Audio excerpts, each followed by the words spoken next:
wherever you're at, because everybody's situation is different. I mean, some people might still have young kids at home and truly can only do a smaller deal with like a JV situation. Maybe, it just kind of depends. And so I do like that about the program, that he's so open to all levels coming in, to get started. Just to get started. That's the biggest thing. Take the step. It might be scary, but take the step.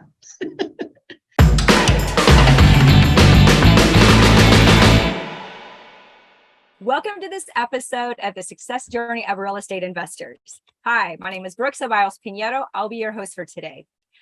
The goal of our show is to hear from deal makers and their first apartment deals that they have closed, as well as the Michael Blanc products and services that help them along the way. Let's get to it. Today, we have Ken and Rachel Wick. Welcome. How are you guys doing? Great. Thanks for having us. Yes. Beautiful. I'm so happy to see your smiling faces despite some of the technical difficulties that we were having earlier. So I'm so happy to welcome you here. So let's start with hearing a little bit about yourself and your real estate journey, how you got started, how you are today. Let's hear it. Sure. Rachel and I are former teachers. I was in for 30 years and Rachel for 25. About 17 or 18 years ago, we began to invest in small multifamily in our hometown here in southern Minnesota. We bought a single family, duplex, triplex, that sort of thing. And we had 6 kids and 2 full-time jobs, and that was enough to deal with for a short-term period of time. You had 6 kids? I'm sorry, I'm going to interrupt you. You had 6 kids and you're a teacher, and did you say a full-time job too? They're both 2 teachers, full-time jobs in education. Yeah. It was crazy. Oh my God. So you had your own 6 kids and you were teaching other people's kids. Bless you. Go ahead. I thought I heard that wrong. I'm like, holy crap. Go ahead.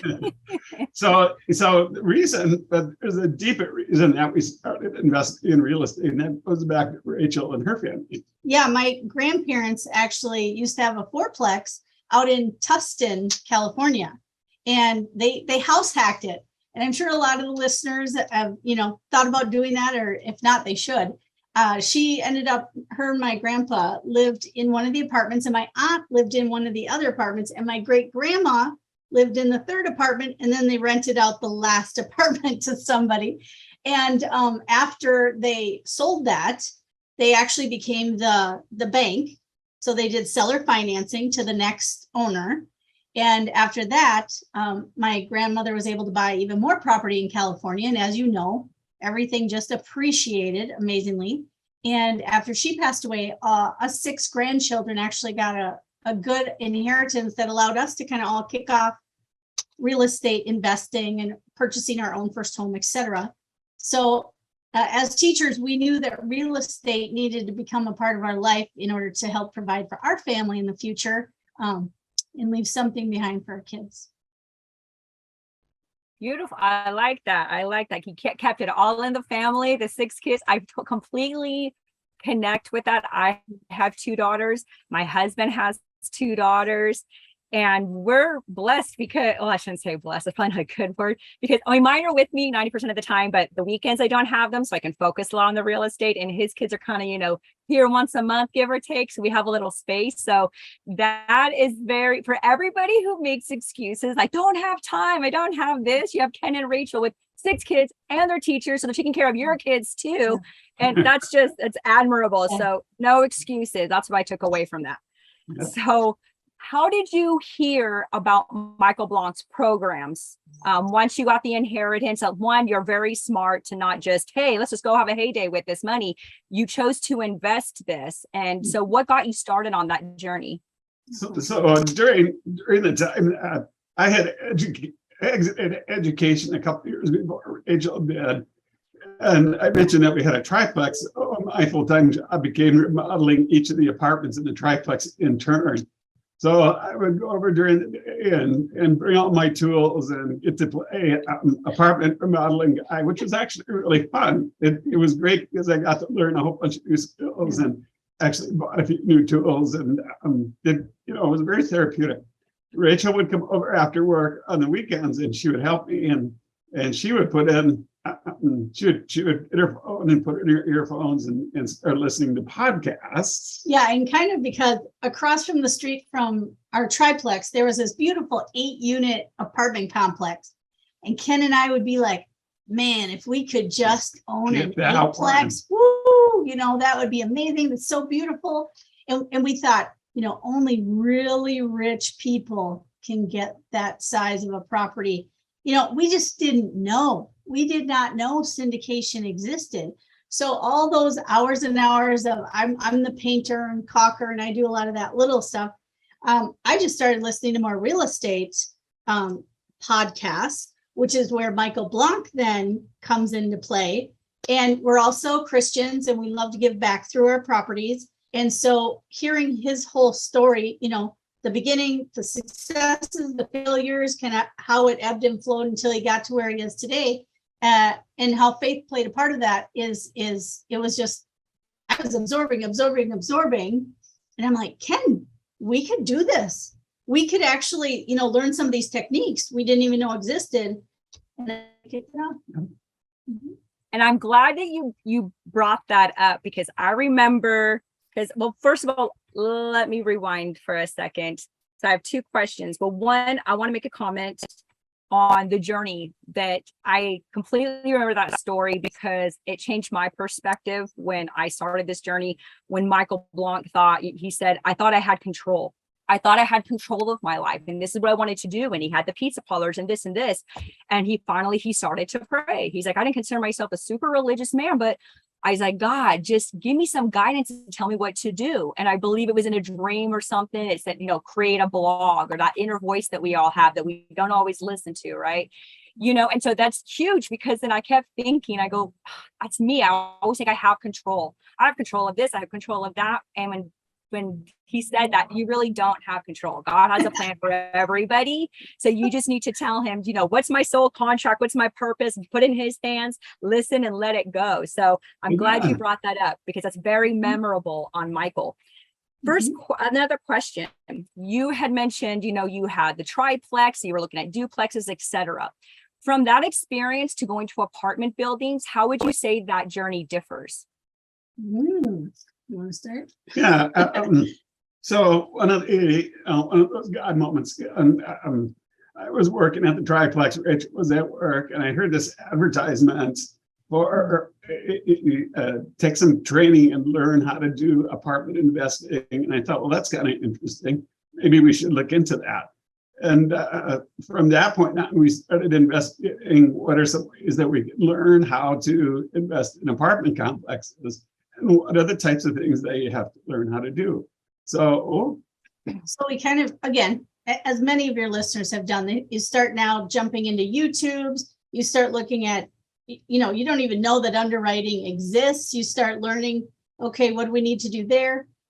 So we started to gather as much information as we could. We joined a few groups of other investors that were learning. We tried to work on some partnerships, learned about business structure, got ourselves set up. So when the time came, boom, we could move. And we really do recommend that to the listeners.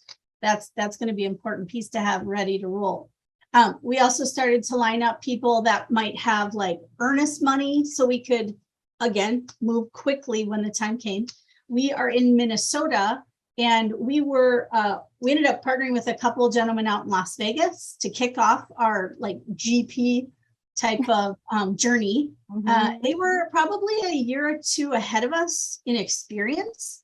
And so they were lead sponsors, let's call it. And we started with a 36 unit, came in, we were able to play a minor part. And we'll just tell people, hey, if you can play a minor part, it's still a part, right? And it's a lot about credibility, right? So, we started then working towards letting people know this is what we do. And we'd recommend people start doing that before they even start getting a GP position so that, they can start helping people learn. And we found that teaching is a huge part of this. We're teaching everybody, investors, that don't even know they want to be investors yet because they don't understand it. So we went from the 36 unit, which basically we did like a 1-year flip on that property. The first, what Rachel was referring to as we invested with these two gentlemen. We actually met these two guys at a series of different multifamily conferences. We kept bumping into them every conference we went to. And that's one thing that we recommend. Find your local real estate conferences. Hey, if there's a regional one happening in your town or close to you, attend it. If there's national ones that you can get to, attend it. Go to the Michael Blanc conference. There's tons and tons of people that you can meet there. So we kept bumping into these two guys, and one night we were out for dinner, and they said, well, we have this apartment complex out in Las Vegas that we're buying, raising capital for. We're almost done, we need another 50 or 100,000. How would you guys like to invest? They're asking us. And it turns out that the day before we had just sold a house and happened to have a pot of money sitting there doing nothing. I know. What are the odds? And Right? then so, That works. So so, convenient. I'm Scandinavia and I'm from Minnesota, where people don't come out of the igloos until June. So I was like skeptical, and I was like, I don't know, let's pray about it.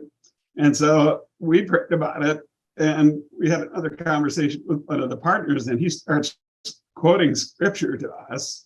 And I'm thinking, all right, this gentleman knows God, and maybe and we were hearing from God that it's okay to do this. Mhm. And that's how we got into our first multifamily, more than 3 units. Mhm. It was a 36 unit out in Las Vegas. Yeah. And then we had, like we said, we had a minor GP part. We got to play some of the decision-making roles in the renovations, and do a little bit of investor relations work, let's call it.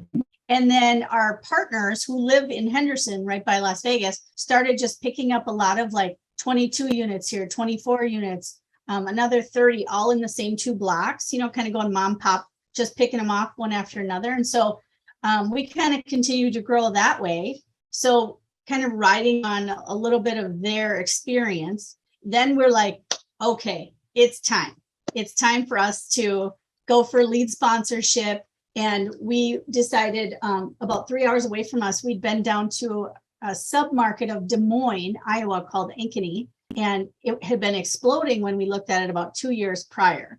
So we were on the broker's list. We got something small, like a 16 unit came into our email. We've all been taught bigger is better, right? And so we're like, here's that we didn't have the courage at first. We're like, okay, maybe we should just try for a 16 unit. Then we wouldn't have to cap raise so much, And I just want to warn people against that, because honestly, the bigger they are, the easier they are to manage and have staff on site. So we said, okay, do you have anything else? Yeah, so we just ended up calling the broker, and like 16, that's kind of small. Anything else? And he said, well, yeah, the same owner has 32 more units 4 blocks away. It's almost an identical type of property. So the total was 48 units. And we're like, oh, that's a little more enticing to try after. And so we made the trip down there. We met the broker. We toured the properties. We came home and we said, let's put it in OI. Yeah. It was a perfect Class C value add situation, just like what's taught, Yep, to force appreciation. And part of this, of course, we did an underwriting, and we had a coach at the time. We had him look it over, and he said, yeah, you should go for this one. And actually, we've come to find that the deal analyzer, and we're like cheerleaders for the deal analyzer. Everybody, we're like, you guys, this is the easiest underwriting template. And we've bought multiple. It's the easiest, most flexible, and allows you to do a lot of that, construction loan bridge stuff. And it's easily manipulatable to your situation. So, we ended up. Yeah, we put it in LOI, and days later, we had a call from the broker saying, yeah, the owner accepted your LOI, and kind of looked at each other and went, oh, that's great. And I'm glad you brought up the syndicated deal analyzer SDA. So was that one, did you hear about that from the podcast or the book? So would that be the specific product that helped you along the way that Michael Blanc offers? Or did you ever join the mastermind in the group where everybody's chatting and collaborating and sharing? What would you say has made the biggest impact on your journey that Michael Blanc? I will tell you, we learned some stuff outside of Michael Blanc. He was the inspiration for us to even move into this. If we knew now, and at the time we didn't know all that Michael Blanc's team offers, what we do is we do recommend other people that we are teaching that want to do this. We do recommend his program because we think the deal analyzer, and we know that it's all taught there. We think that is just the best tool. And we do recommend then we tell them, like, here's the website, here's how much it costs, go get it, get started with it. So. And one of the reasons we recommend Michael Blank is, his character, he's a Christian, he's a God-fearing person. And we are too. We tend to like to associate with other Christians, not exclusively. People that want to help Because give back.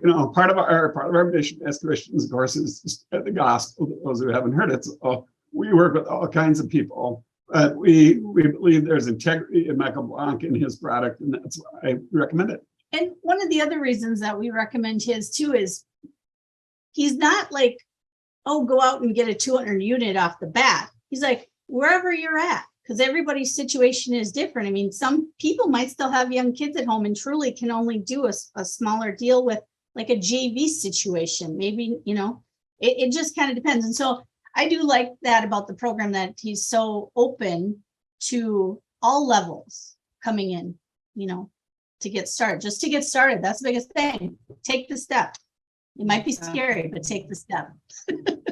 So you touched on something too, and I've asked some of our previous guests the same question.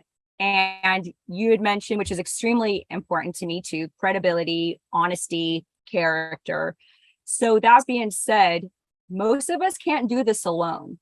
So what would you recommend to those watching? How to build a team? What are some things to look for? What are some red flags? How did you guys really scope out to a team? Because as we all know, if you really want to scale, you need a team. It's hard to do all of this alone. You could be, superwoman, all right, go rock it, but it's hard. Yeah, So if they want to work 14 hours a day.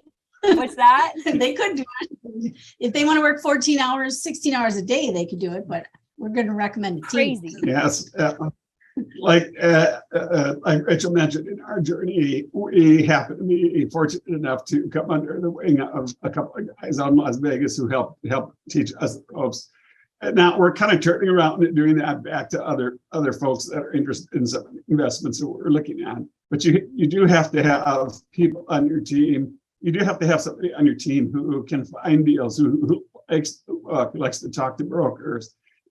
And you have to have another person or same person that can underwrite, that can really analyze those deals quickly and decide whether or not we're spending time on. It's nice to have a person on your team who can deal with social media, because that's become such an important part of this. Mm-hmm. And setting up your tech, and maybe you have a portal, maybe you have a Facebook page, maybe you LinkedIn webinars, and that kind of thing. Mm-hmm. So finding people that are like mind is important, and also finding people that have different complementary skill sets is important. And one of the things that we do when we're talking to people that want to grow and possibly become syndicators is we say, okay, let's look inward. What are your gifts? What have you been given right now that you love to do? Are you somebody who loves spreadsheets? Are you somebody that is so meticulous you will read through contracts just looking for problems? Like, you need somebody that's into doing that stuff. Are you somebody that is, it takes a little bit of courage to be calling brokers, and you try and set up lunches and trying to talk to lenders and the insurance and inspections. So you need somebody who's mechanical. You need all these parts. So we say to you, what's your parts? What do you feel is you're good at? And then let's try and find it. We've kind of found it takes like 4 people or 4 teams on a typical GP to play all those parts and make it successful. So Rachel touched on a really important part I'd like to mention. You have to have a communicator on your team, somebody who's social, who can talk to people, who's not afraid to really put things on the table, who's kind. And Rachel is all those things. That's the area that she shines. I don't know if you picked up on that, but that's her superwoman strength. You're saying I'm the chatty Cathy. There's nothing wrong with that, as long as you're providing value, right? Absolutely. So then I'm going to ask you then, because I feel there's a lot of value. So when we were growing our team, my goal was at least once a quarter to show up in person, because that's half the battle, is just show up, show up, show up, show up. Please, for the love of God, don't stay behind your computer. Okay. So that being said, have most of your relationships, did you feel it was easier to build once you were in person? Were most of these built? I know you met some of the gentlemen in an event in Vegas and some other avenues. Where were there any relationships that you built over just the internet and the video, or was everything an in-person interaction? A little bit of both. A little bit of A little both. bit of both. Okay. We do belong to another Christian organization of real estate investors that has meetings 2 or 3 times a year In person. in person in a different locations around the country. We have weekly meetings with a small subset of that group that allows us as just a small group to get to know each other and to talk about real estate and to talk about our lives and pray for each other if need be. So we met lots of people that way. In fact, 2 of our first partners in this deal in Iowa came from that group that we actually met in person or through our weekly Zoom meetings. I personally would say that, even though it's amazing, we form great relationships on Zoom, there's just something about being in person that throws another layer on. You can read people's body language, and I've kind of got that interpersonal thing. We're both teachers. It's an amazing feeling. Being able to hug somebody. It's so exciting. It's so fun. Joining each other in this journey and all the learning that takes place. So I personally think in person. I'll echo that too. That's critical. You have to have that face-to-face contact. They both work together, though. I think you need both. Mhm.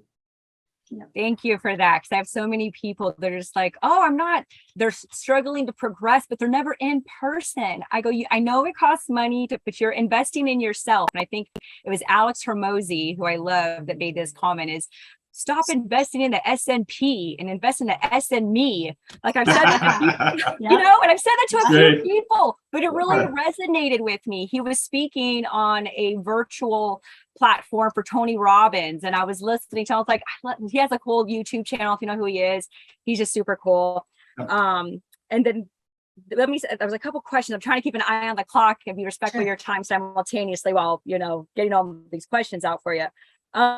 Another thing I wanted to ask you about was, were you comfortable prior to this journey talking about money? A lot of people have a hard time talking about millions of dollars. They come from a scarcity mindset as opposed to a world of abundance.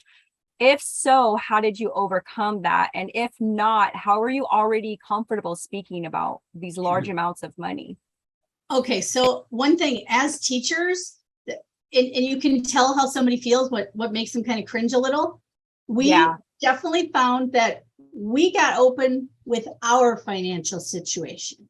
So we created a moment where we were vulnerable in front of somebody else so they could feel okay to be vulnerable and relate to us. Because a lot of us are in this age range. We're in our 50s, maybe 40s, 50s. We're starting to think about the future, secure it for our family. So we just kind of go, here's where we were. Here's what we were making as teachers, and we thought we could complement it by adding some real estate. Here's where we are. We're just passing the accredited zone. And then what does that mean? So then you start talking about that. And we just tell them, because why not? If we all work together, we can accomplish so much more. And it does take knowing each other's financial situation. Plus, we wouldn't want somebody to invest their last dollar to be in our deal.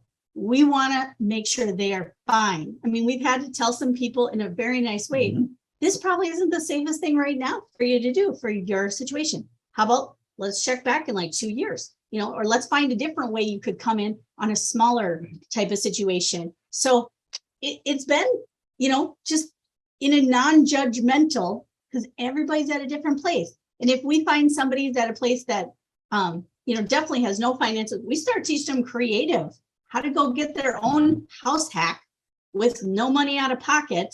We'll just show them some of those techniques we learned from Carlton Sheets when we were younger. Essentially, you're a financial fiduciary, right? You have to put other people's needs ahead of your own, because your reputation is everything, and you want to make sure you're taking care of everybody. Yep. So I know we're around 5 minutes till. I know I'm so, even in the corporate world, I'm always like looking at the clock, which actually I have a few questions. I should make it quick. One, are you still teachers? Are you guys still juggling to being a teacher and real estate simultaneously? So Yeah. we're not employed by any official institution to teach. I retired from teaching about 5 years ago, and Rachel about 3. But we still consider ourselves teachers in the real estate realm. For example, the people that are coming into our current deal, we've offered to give them a peek behind the curtain and teach them the steps along the way with their investments so they can see what it's like to be a general partner and to do the due diligence and to go through the weekly reports and that kind of thing. And just give them more of an idea of what the lead sponsorship takes. And really, it's not just so easy to work a W-2 and do this on the side. Mhm. If you don't have a big team, if you have a team, yeah, you can all play some of those parts. But we try and really open it up for people to help them know all the parts. So at least, they understand a little bit even about asset management and interviewing property managers and how to find alternative ways to find properties. Refinancing, distributions, the whole works, the whole after you purchase. Portals, SEC documents. What's a blue Product. sky? Yeah. Document? Yes. What? Well, then, so for those, and I love your guys' story. It's completely relatable. I think the viewers are going to love this. So for the people who are on the edge, they're humming and hawing, they really don't know if this is for them or they're just scared to take that leap. What would you say to them? I would say connect with somebody who's done it, or somebody that who can connect you with someone who's done it. Talk to them, try and ask those questions. What is it that's making you afraid? Why are you on the edge? There's really great reasons to invest in real estate, especially during this economic time period. The stock market's taking a hit, and some of your earnings and 401ks aren't quite looking as they were 6 months ago. So talk to somebody, get in touch with somebody, listen to the podcast, find a resource that will help kind of answer some of those questions. And one of the things we cannot recommend enough is I wouldn't jump into this with just watching YouTubes and listening to podcasts. I would we recommend to everybody take an educational course that teaches you how to underwrite properly because you are a fiduciary. You have a fiduciary responsibility to the people you're going to bring in, and you would not want to fail. That would hurt you to hurt other people. So why not do it the right way? The government allows you to start a business. There's many benefits for starting a business. We highly recommend that. And why not do it the right way? And just trust, this is where the God part comes in. You got to pray. You got to, number one, ask if this is the right path. 2, then trust for him to provide. So yes, it costs some money up front. But, if you're faithful, he's faithful. He'll help take care of you. I love that.